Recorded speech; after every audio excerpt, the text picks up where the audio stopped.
Yung si Amihan Enrique, mabuhay ka. Salute, Amihan Enrique. Dahil sa kabila ng isang ordinaryong tao lang ay sumagot sa challenge ko. Ganun na rin si Romano Marcela at yung iba pa po. Magandang hapon po uli, no?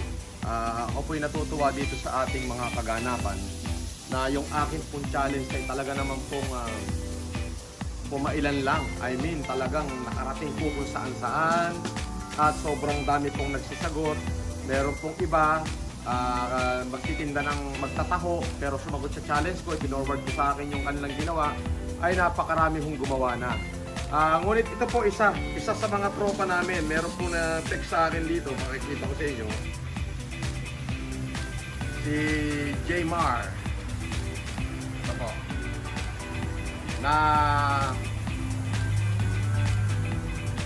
sinagot po ni Romano Marcela yung aming tropa, yung aking challenge. At ito na pala, talaga namang napakarami hong grocery. Worth 3 million pesos po ang mga ginastos niya. So para sa'yo, Romano Marcela, yan po ay katropa namin yan na talaga namang parang dahil kay Jaymar, parang nung nakita niya yung video ko, yung challenge ko, at naisip niya na hahamon din daw siya. Ito po mga kaibigan,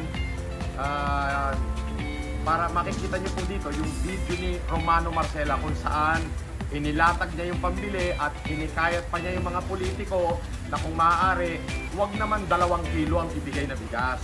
Dagdagan naman. At least gayahin man lang kami.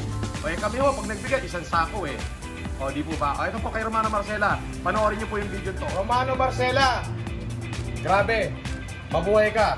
Francis Leo Marcos, tinatanggap ko yung hamon mo. Itong budget na to, para sa mahigit 100 pamilya na makikinabang.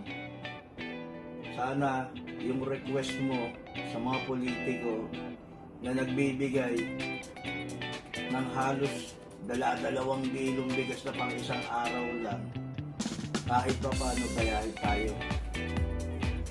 Ayos ka sa akin to. Kaya kayo, kung ayan, si Romano Marcela, ordinaryong businessman, isang businessman, tumanggap sa hamon ko. Kaya ngayon, barako yan. Tol, okay ka. Thank you, tinanggap mo challenge ko para sa akin. Isa kang tunay na lalaki. Hindi ka katulad ng mga politiko.